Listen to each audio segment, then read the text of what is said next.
Hi and welcome to my channel. It is July 16, 2023 and this is a project I finished about 10 days ago, and I filmed about maybe, I don't know, 5, 6, 7 videos on it. It's just a very big bag and I am not very good at filming and I don't know how to edit yet. On the list of things to learn, it is a laundry bag, and it is the first video in the first project I did, and I had been hoping this summer to do a Sew for College series. And then I ended up taking my own college class, and so I'm short on time. But I have actually completed 2 projects in the series, and it may be a series of 2, it may be a series of more, but Sew for College.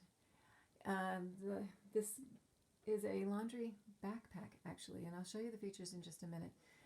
The way I decided on the size was I took my own laundry hamper. It's actually a bag as well, but it's a flat bag. But I used those dimensions to kind of figure out what I wanted, how I wanted to size this bag. I did look online at laundry bags that were commercially done, but I couldn't connect with the size. And so I started off with the size, something that I could see physically, and then I played with the fabric once I had decided close to what I wanted. And I'll show you. I kind of drew out what I was thinking and what size I was thinking of. I don't know if that'll come into focus. And then I played with the fabric, and I ended up deciding on cuts that were slightly different than that. So I guess I should show you here. There's a lot to look at there. I ended up right here deciding on this cut 64 by 30.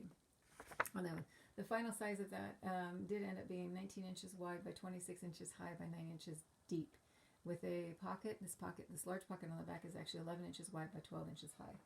And now on the pocket, I did go out and look at some commercial backpacks. I didn't actually even know that that was a thing when I started this project, but you can buy commercial laundry backpacks. I did look at commercial laundry bags, commercially made laundry bags and backpacks, and there were pockets on some of them, and they were, I want to say welted, because I don't really know the term for it, but they were deeper pockets. And I decided that that didn't make any sense to me. What I did see was they were showing images of people sticking their laundry detergent in it, and to me that didn't make any sense because that just makes it so much more heavy. I would put my laundry in there and then carry my laundry detergent, but that's just me maybe. But I did feel like a pocket was a useful thing and that it should be on there. And this one I made big enough, maybe a little bit too low, but I did make this one big enough so that you could put a spiral notebook in it, if anybody uses those anymore.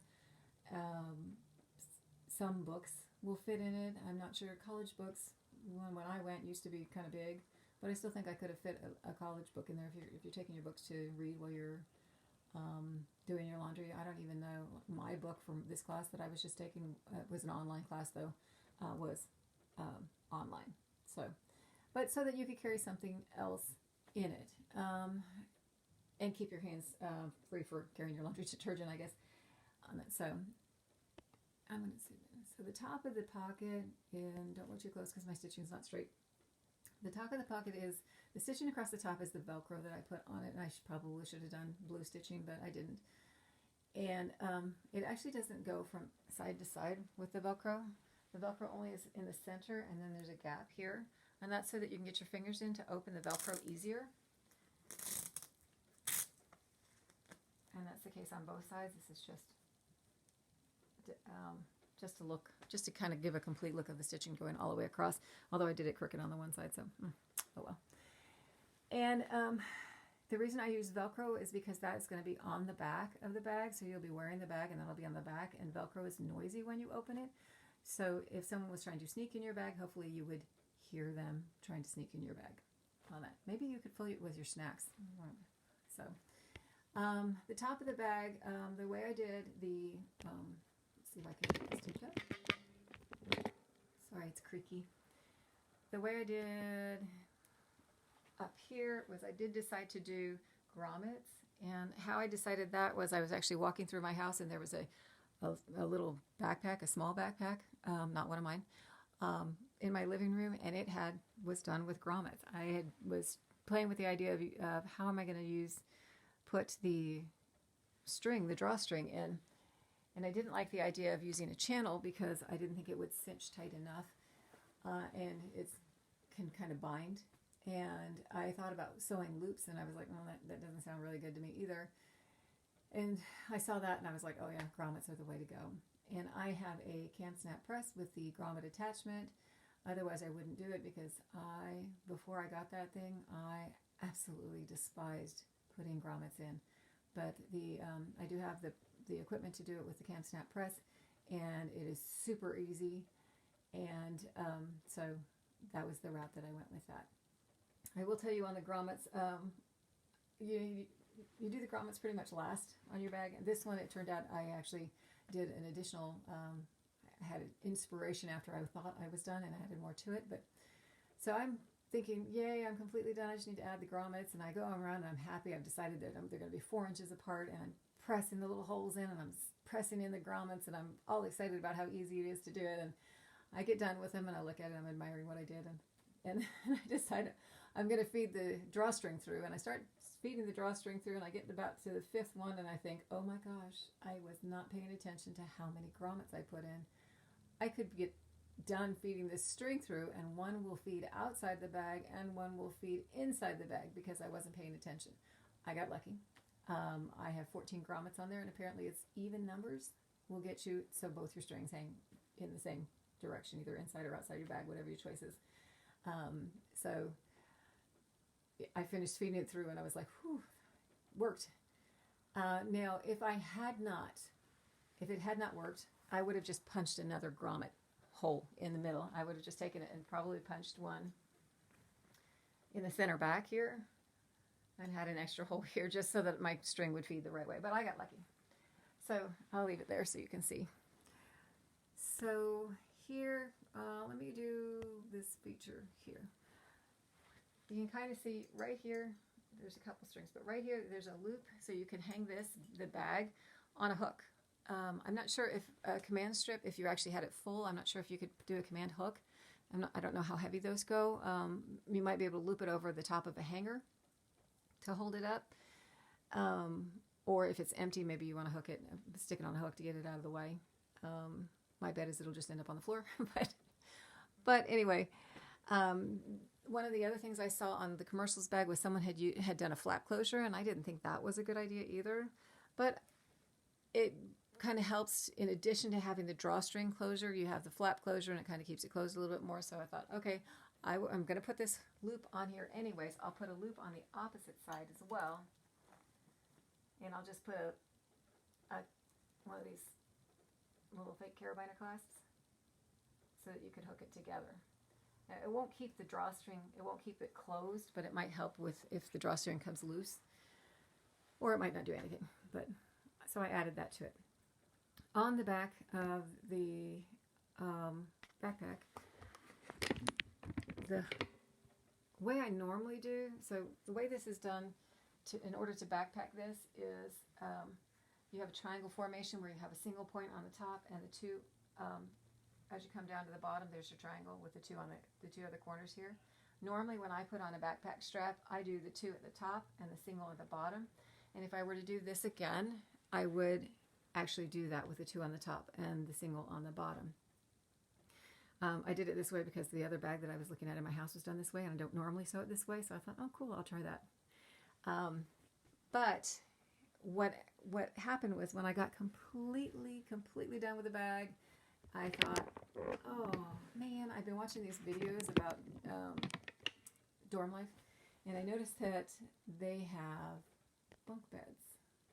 And I thought, wow, it kind of makes sense. If you wanted to get some more floor room, or if you wanted to have flexibility to have more floor room, then it would be nice to be able to hang your laundry bag off your bunk bed. And so if I had done the triangle inverted like I normally do, I could have just added another piece here and another loop, another ring, and then put some straps on there. And I can still do that here, but what I wanted was to have them so that they were apart, so the bag would hang more open rather than kind of droop centrally and closed, and then it would be easier to use. And so that's why I say I would invert this and add, since at that point I would be planning ahead of time, all I would do would be add two rings here, one ring for this backpack and one ring for this strap, because that's what this strap is for. That strap is for hanging over a bunk bed frame. And I'll show you what I did, because I'd already had it all sewn together. I wasn't going to take it apart. These are done with the sewn on with, I call it a barn door, where it's just, because it looks like a barn door to me, it's the rectangle with the X in the middle, and there's no way I'm picking that off to try to put it, to fix it, to add the straps, because I think I would just damage the fabric. So what I ended up doing was adding this trim piece here all the way around the front, which I think came out nice. And then I added a small trim piece here, and then rather than stitching it all the way down, it's got a gap here and here in order to fit this strap. And because I'm watching a video, I have no idea what size the actual bunk is, so I don't know what size strap to have. So I made this one with really long Velcro, and this is the same strap as this, made the same way, even with the quilt batting, so hopefully it will protect the furniture. And with the long Velcro, you can actually just attach it and have a big loop, and it's still very, very strong, so it will hold the laundry bag if it's full. Plus there's two of them. Or it can be made smaller if it's just small frame. The frame is small, and you can still put it on there. So that's how I designed that. I'm going to go in here. Right in the middle here is another pocket, and I did see on one of the commercial bags that they had put a pocket for a cell phone there. That I thought was not a great idea, because once you have the bag full, you have it on your back, and you stick your cell phone in there, your cell phone's going to be drilling right into your back. Theoretically, I'm not sure. I haven't actually tried it. But I did think a little pocket in the back would be cute. I just think it could have been. I should have probably made that a little bit bigger. Again, that's Velcro as well, just because I did the other one Velcro. I wanted it to be uniform. So that is the bag. It is, again, it's made from one single piece of fabric, so that there's no seam at the bottom. I did box the corners, and instead of actually doing a cutout box for the corners, I did the triangle method, where you line the seams up, make a triangle, and then you sew across it. What I did with that one was I did not cut the triangle off, one that keeps my oh my goodness, it keeps it finished, so I have finished seams, but I just sewed that triangle to the bottom, lining it up with where the seam would have been, and that kind of gives a little more, just it's on the edges, so I'm not sure how great that would be, but it kind of gives the bag a little bit more strength, stability. I'm not sure how much more, but it's definitely not less. So the side seams are done as French seams, and so there are no exposed seams on this bag. It is not lined, so there are no exposed seams. So that is my first in my series of Sew for College bags. I'm hoping I said everything, because again, I filmed this video so many times I cannot remember what I did and didn't do on the bag. But there it is. I hope you like it, and I hope that wherever and whenever you're at, you're having a great time. Thanks for watching.